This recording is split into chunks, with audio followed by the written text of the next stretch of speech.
प्रिय मतदान कर्मी, आपकी चुनावी ड्यूटी लगी हुई है, तो आपके लिए बहुत महत्वपूर्ण ये वीडियो होने वाला। इस वीडियो में हम लोग जानेंगे कोई भी मतदाता कर्मी मतदान केंद्र या प्रशिक्षण स्थल पर आप किस तरह से अपना कर्तव्य को पालन करेंगे आसानी से और वहाँ के मतदाताओं को इसका लाभ पहुँच सके। वीडियो शुरू करते अंत तक बने रहिएगा। देखिए क्या करना है हम लोगों को मतदान केंद्र या प्रशिक्षण स्थान में किस तरह से अपने व्यवहार को यानी अपना आपका जो कर्तव्य है वो है। कोई भी मतदाता या मतदान अभिकर्ता, जिसको पोलिंग एजेंट कहेंगे, एवं अन्य व्यक्ति मोबाइल या तरल पदार्थ, ज्वलनशील पदार्थ, पानी का बोतल लेकर किसी भी दशा में बूथ के अंदर प्रवेश नहीं करेगा। बूथ के प्रवेश द्वार पर लगे सुरक्षाकर्मी चेक कर इसे सुनिश्चित करेंगे। फिर भी कोई मतदाता या व्यक्ति उक्त चीज़ें लेकर प्रवेश करता है तो तत्काल उसे बूथ के बाहर उक्त चीज़ रखने के बाद ही मतदान कराया जाए। बेहद इंपॉर्टेंट बात कही गई है। कोई भी मतदाता या मतदान अभिकर्ता, जिसको पोलिंग एजेंट कहेंगे, या अन्य व्यक्ति मोबाइल, तरल पदार्थ यानी कोई भी लिक्विड, कोई भी तरल पदार्थ या ज्वलनशील पदार्थ, पानी का बोतल या किसी भी दशा में बूथ के अंदर प्रवेश नहीं करेगा लेकर। बूथ में अगर के जो प्रवेश द्वार पर जो भी सुरक्षा कर्मी होंगे वो अच्छे से चेक कर लेंगे कि नहीं के पास मोबाइल नहीं है, किसी तरह का ज्वलनशील पदार्थ ना हो, पानी का बोतल ना हो। इस तरह का चेक करने के बाद ही उनको मतदान केंद्र के अंदर प्रवेश करने की अनुमति दी जाएगी। फिर भी अगर प्रवेश कर जाता है किसी भी परिस्थिति में, किसी स्थिति में कि प्रवेश कर जाता है, तो तत्काल उसे बूथ के बाहर भेजकर उन सामानों को रखवा कर बाद ही उनसे मतदान कराया जाए। अगला है बूथ से संबंधित समस्या एवं मतदान प्रक्रिया के दौरान आने वाली समस्याओं का निराकरण के लिए अधिकारियों के नंबर का पोस्टर लगा होगा, जिस पर संपर्क कर समाधान प्राप्त करें। अगर बूथ पर किसी भी प्रकार की समस्या हो जाती है तो उन समस्याओं का समाधान करने के लिए आपके मतदान केंद्र पर जो पोस्टर लगा हुआ उस पोस्टर पर नंबर भी रहेगा और उस नंबर पर बात करके आप अपने से संपर्क करके समाधान प्राप्त कर सकते हैं। नेक्स्ट है मतदान सामग्री प्राप्त करते समय वीवीपैट को कैरी केस से किसी भी दशा में बाहर न निकालें। कैरी केस पर लगे एड्रेस टैग से ही मिलान करें कि वह आपके बूथ का संबंधित है। जब आपको मतदान सामग्री दी जाएगी उसके साथ में वीवीपैट दिया जाएगा, कंट्रोल यूनिट दिया जाएगा और बीयू दिया जाएगा, तो वो एक कैरी केस के अंदर बंद रहेगा और उस कैरी केस बंद रहने के ऊपर में एक एड्रेस टैग रहेगा, उसमें पूरा डिटेल लिखा हुआ रहेगा। तो उस डिटेल से ही आप अपने सीरियल नंबर को मिलान करेंगे एड्रेस टैग से और उसको खोलकर बूथ को कैरी केस को खोलकर बूथ का नंबर सब मिलान नहीं करेंगे। बाहर में जो एड्रेस टैग लगा हुआ होगा उसी से मिलान करेंगे। मॉक पोल के पूर्व बीयू, सीयू एवं वीवीपैट को कनेक्शन करके चेक नहीं करना है। तो ध्यान रखना है कि जिस समय मॉक पोल आप शुरू करें उस मॉक पोल शुरू करने के पहले सीयू, बीयू या वीवीपैट का कनेक्ट करके चेक नहीं करना है, डायरेक्ट आप मॉक पोल शुरू कर सकते हैं। इसमें अगर किसी प्रकार की गड़बड़ी आती है तो आप अपने सेक्टर से मदद ले सकते हैं। नेक्स्ट है मॉक पोल के समय बीयू को वीवीपैट तथा वीवीपैट को सीयू से जोड़ने के बाद वीवीपैट के पेपर रोल ब्लैक नॉब को वर्किंग मोड यानी वर्टिकल मोड में करने के बाद ही सीयू का पावर स्विच ऑन करना। तो बेहद ये जानकारी इंपॉर्टेंट है कि मॉक पोल जब आप शुरू करेंगे तो मॉक पोल शुरू करने के पहले बीयू को जोड़ने यानी बैलेट यूनिट को वीवीपैट को और वीवीपैट को कंट्रोल यूनिट से जोड़ने के बाद वीवीपैट का जो ब्लैक नॉब यानी काला कलर का वो होगा। उस समय आप इस तरह से हॉरिजॉन्टल होगा, इस तरह का होगा हॉरिजॉन्टल, उसको उस ब्लैक नॉब को पहले तो वर्टिकल कर लेंगे, इस तरह से खड़ा कर लेंगे। खड़ा करने के बाद ही कंट्रोल यूनिट का जो है स्विच ऑन करना है, ये ध्यान रखना है। नेक्स्ट है मॉक पोल के बाद सीआरसी अनिवार्य रूप से करें। जब मॉक पोल कंप्लीट हो जाए तो सीआरसी यानी क्लोज रिजल्ट और क्लियर बटन को निश्चित रूप से आप दबाएं और उसके बाद आगे बढ़ें। सीआरसी के बाद टोटल बटन दबाकर यह सुनिश्चित कर ले कि टोटल पोल शून्य प्रदर्शित हो रहा है।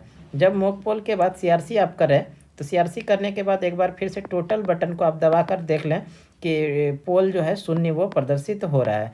और साथ में ये भी ध्यान रखिएगा अभी जो आपका वास्तविक समय हो रहा है वो समय और जो कंट्रोल यूनिट का जो समय दिखा रहा है उसमें दोनों सेम है कि नहीं। 1 आध मिनट अगर फ़र्क होगा तो उससे कोई दिक्कत वाली बात नहीं है, लेकिन ये लगभग सेम होना चाहिए।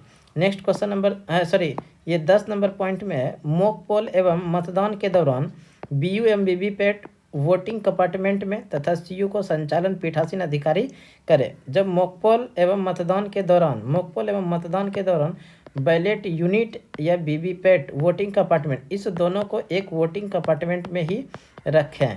और उसके बाद जो कंट्रोल यूनिट होगा, ये कंट्रोल यूनिट पीठासीन अधिकारी का संचालन करेंगे, या इसमें जो P3 होंगे उनके पास ये दिया जाएगा।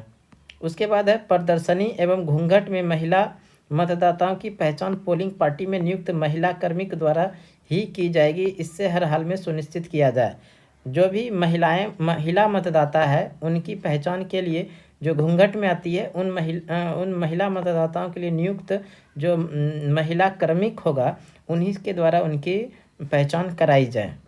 मॉकपोल एवं मतदान के दौरान ईवीएम से संबंधित समस्या आने पर सेक्टर मजिस्ट्रेट को सूचित करें। सेक्टर मजिस्ट्रेट के साथ मास्टर ट्रेनर रहेंगे जो बूथ पर उपस्थित होकर समस्याओं का निराकरण करेंगे। मॉकपोल एवं मतदान के दौरान अगर ईवीएम में किसी भी प्रकार की गड़बड़ी होती है तो इस प्रकार की गड़बड़ी की हटाने के लिए, समस्या को समाधान करने के लिए आप सेक्टर मजिस्ट्रेट को सूचित करें, और सेक्टर मजिस्ट्रेट जो मास्टर ट्रेनर के साथ में रहेंगे बूथ पर आकर उसको उस समस्या का निराकरण करेंगे। मतदान अधिकारी सुबह से ही त्वरित गति से मतदान प्रक्रिया सुव्यवस्थित ढंग से जारी रखें जिससे सभी मतदाता निर्धारित समय तक अपना मतदान कर सके। मतदान अधिकारी जो होंगे वो तेजी से मतदान की प्रक्रिया सुव्यवस्थित ढंग से कराएं जिससे कि सभी मतदाता निर्धारित समय तक अपना मतदान कर सके। आगे है मतदाता के बाएं हाथ की तर्जनी पर ही अमिट स्याही लगाई जाए। मतदाता के बाएं हाथ, सामान्य मतदाता जो हैं उन सामान्य मतदाताओं को बाएं हाथ के तर्जनी उंगली पर ही अमिट स्याही लगाई जाए, ये ध्यान रखना है सामान्य मतदाताओं के लिए। नेक्स्ट है निर्धारित समय 6 बजे तक जितने भी मतदाता लाइन में लगे होंगे उन सभी को नियमानुसार पर्ची का वितरण कर मतदान कराने के बाद ही मतदान समाप्त किया जाए। शाम 6 बजे तक जितने भी मतदाता लाइन में लग जाते हैं उन सभी मतदाताओं को मतदान करने की अनुमति रहेगी, और 6 बजे के बाद जितने मतदाता आते हैं उन्हें लाइन में नहीं लगने दी जाएगी। और ध्यान रखना है कि 6 बजे शाम में हो जाता है 6 बजे, तो इस दरमियान जो सबसे अंतिम में लाइन के सबसे अंतिम में मतदाता होंगे उनको 1 नंबर का पर्ची दिया जाता है, उसके पहले जो रहते हैं उनको 2 नंबर का, उनके पहले जो 3 नंबर का, इस तरह से पर्ची का भी वितरण किया जाता है। नंबर 16 में है मतदान समाप्त होने पर अनिवार्य रूप से क्लोज बटन दबाएं। जब मतदान समाप्त हो जाए तो कंट्रोल यूनिट में अनिवार्य रूप से क्लोज बटन दबाना होता है। नेक्स्ट है मतदान समाप्त होने के बाद वीवीपैट की बैटरी निकालकर उसे प्राप्ति काउंटर पर जमा की जाए। ये बेहद इंपॉर्टेंट है, ध्यान रखिएगा। जब मतदान समाप्त हो जाए तो वीवीपैट का जो बैटरी है उस बैटरी को निकाल कर उसको काउंटर पर जमा करना है, और काउंटर पर जमा करने के पहले उसको एक लिफाफ में बंद करके उस पर लिफाफ के ऊपर वीवीपैट का नंबर, बूथ का नंबर, लोकसभा संसदीय क्षेत्र का नंबर, विधानसभा का नंबर, सारा चीज़ को लिख लेंगे। और उसके बाद है नेक्स्ट 18 नंबर में मतपत्र लेखा की एक प्रति उपस्थित एजेंट को भी उपलब्ध कराई जाए। जो पोलिंग एजेंट होगा उनको मतपत्र का एक प्रति उपलब्ध कराई जाना है। मतदान समाप्त होने के बाद कैरी केस में ईवीएम रखकर उसे एड्रेस टैग के माध्यम से अनिवार्य से सील्ड किया जाए। एड्रेस टैग पर मशीन का यूनिक आईडी नंबर, बूथ का नाम, वो नंबर सही लिखा हो।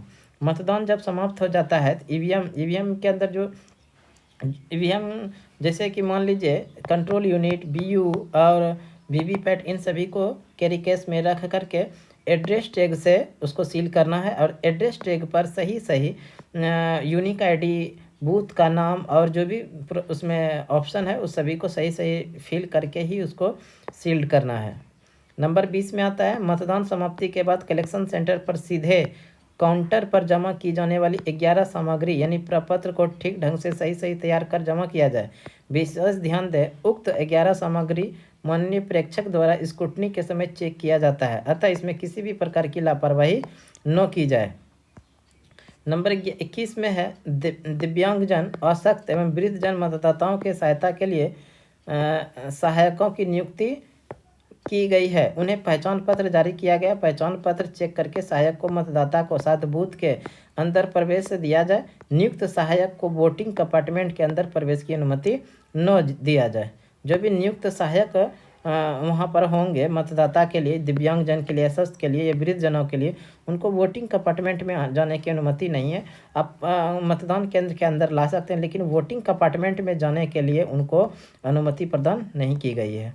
नंबर 21 में है, मॉक पोल के दौरान खराब यूनिट को कैरिकस में रखकर कैरिकस पर मॉक पोल रिप्लेस्ड सी का स्टिकर अनिवार्य रूप से लगाते हुए यूनिट सेक्टर यानी मजिस्ट्रेट को अनिवार्य रूप से वापस करें।